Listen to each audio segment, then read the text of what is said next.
Yeah, so welcome to episode 5 of these MPC2000XL beat making sessions.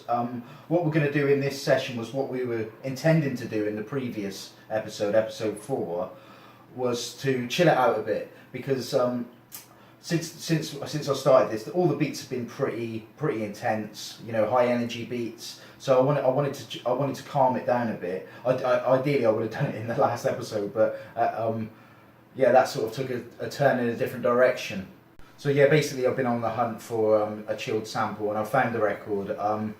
Funny enough, the record isn't actually completely chilled out. It's got some epic strings in that, but when it breaks down into the verses and the actual song, it does chill out a bit, and that's where I found my cuts. But I'll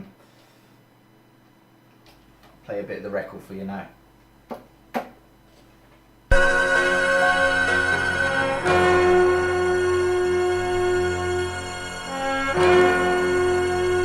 See, all this is very sampleable, but it's not quite what we're going for today.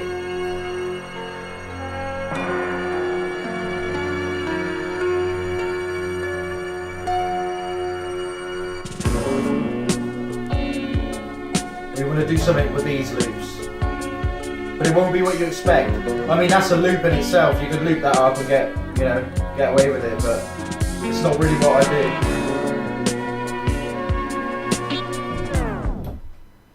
So yeah, I've taken the chops I wanted from the record. As you could see, you know, you could sample a lot of that record, but it's not really my style. I don't like to go for the blatantly obvious sample. I like to go for the sort of obscure little chops I can find throughout the record, and use that as a bass. But yeah, I'll show you a couple of the loops I've got at the minute. So.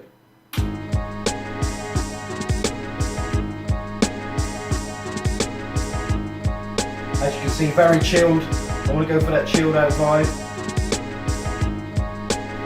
You might be thinking it's not the most interesting of loops, but I've sort of done that for a reason, and we'll find out throughout the beat.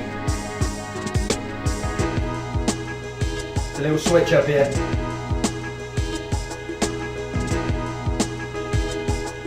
Well, yeah, I've purposely left it sparse. So yeah, that's what we're doing with the sample at the minute. Yeah, so what I then had to do, if you listen to the sample on its own for a sec,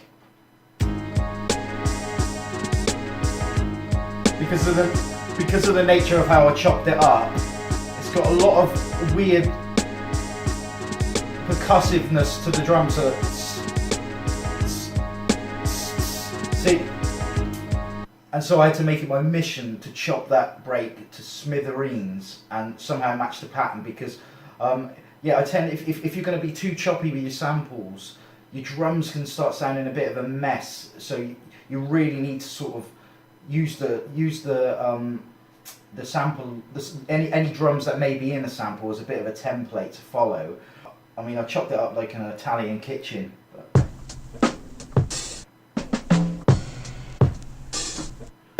I mean, that's not even all of them. So yeah, you've got a few there, but yeah, I think I've managed to layer it over the drums in a way that fits the sample's choppy rhythm. So yeah, if we could just check this out now.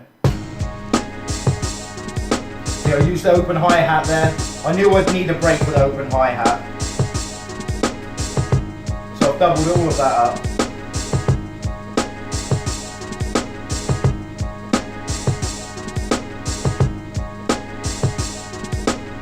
See, I wanted subtle drums, not too leery. And for the switch up bit, yeah, I decided to add a few more little flurries in. That's from the fill at the beginning of the break.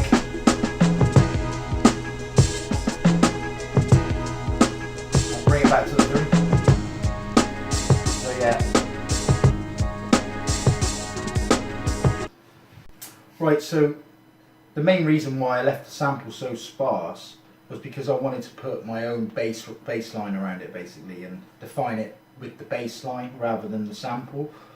I wanted a nice, quite warm bass, so yeah, I went looking through the records and I found this. No prizes in guessing what bass line this is.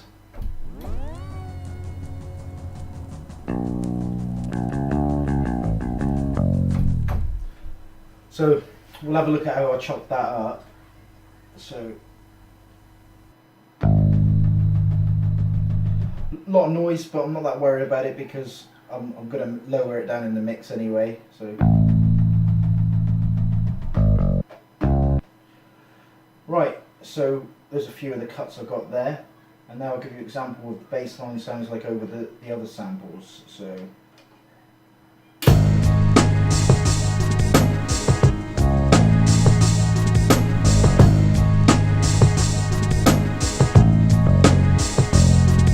also liven the drums up a little bit, got a little bit of percussion in there.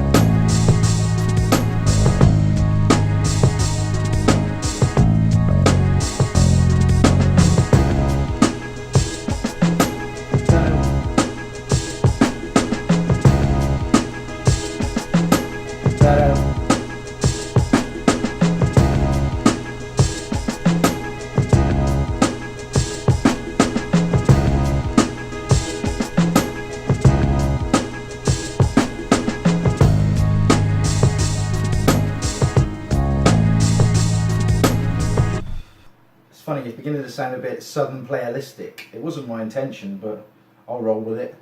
A good tip when dealing with choppy samples is to find a percussive loop that's not drums, you know, whether it's maracas or shakers or bongos. If you can find some sort of percussive loop and layer it over, it will distract you away from the chops in the sample a bit. So yeah, I found this loop.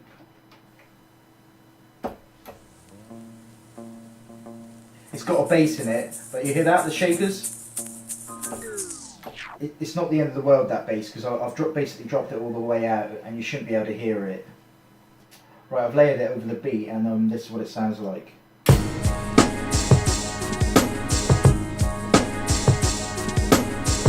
you can't even hear that bass that was in it. Right, so I've made a few changes. I've warmed up the bass a little bit, yeah, taking a little bit of that high end out of the bass. I've beefed up the kicks a little bit, and I've got a little fill in for the intro. So I'll show you what I've got from the beginning, I guess.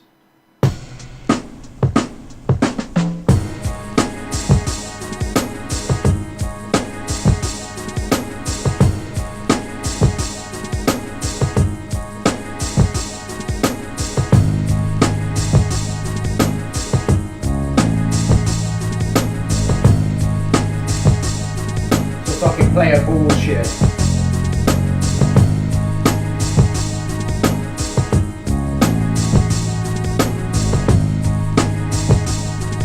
Into the switch up.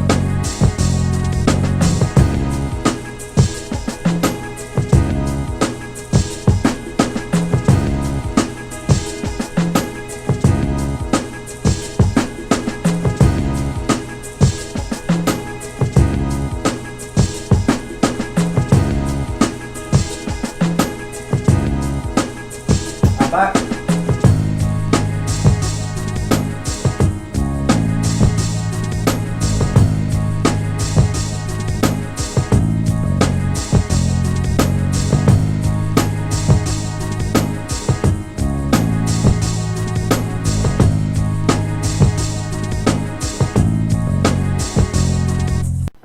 Right, so I was beginning to get a little concerned about whether I'd be able to get a hook together or not, because I've been digging for a few hours now and I couldn't find anything, but then this came along.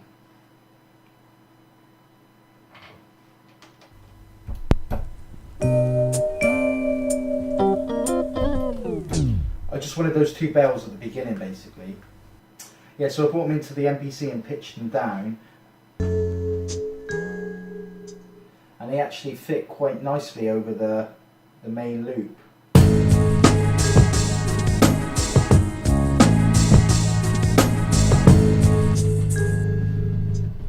Yeah, so I made a little arrangement of the beat. Yeah, sounded good, sounded better than I expected. Yeah, I don't know how chilled it is anymore, but I mean, it's still more chilled than the other ones. But anyway, yeah, from the top.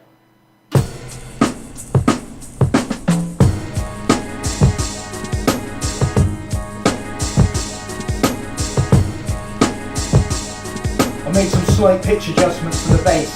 Still might not be 100% right.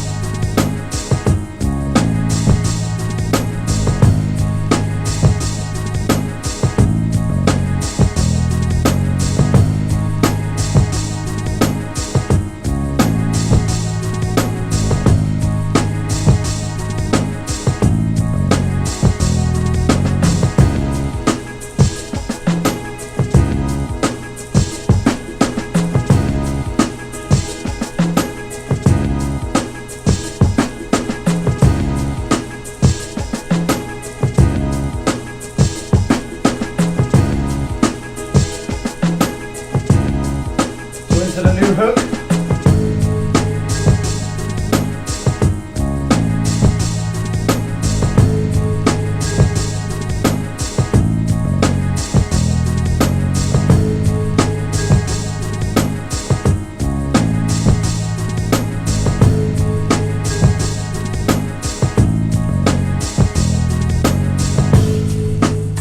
Yeah, I'll use that sample as an opportunity for a little drum breakdown here.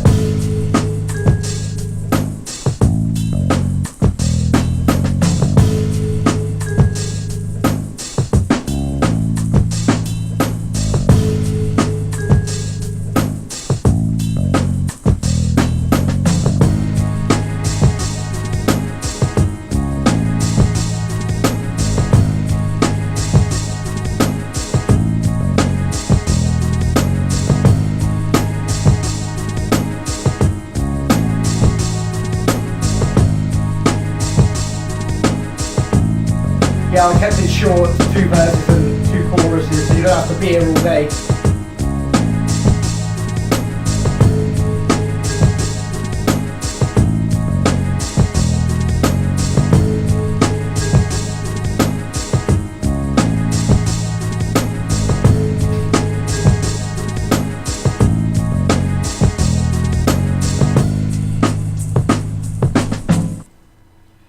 Yeah, and a little fill to end it as well.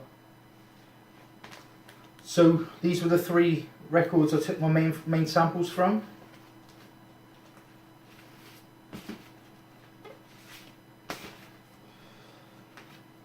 Yeah, so an interesting one today. Well, the beat didn't quite turn out as I thought. It's almost got like a bit of the old Outcast feel to it, but yeah, I mean, I'm cool with that.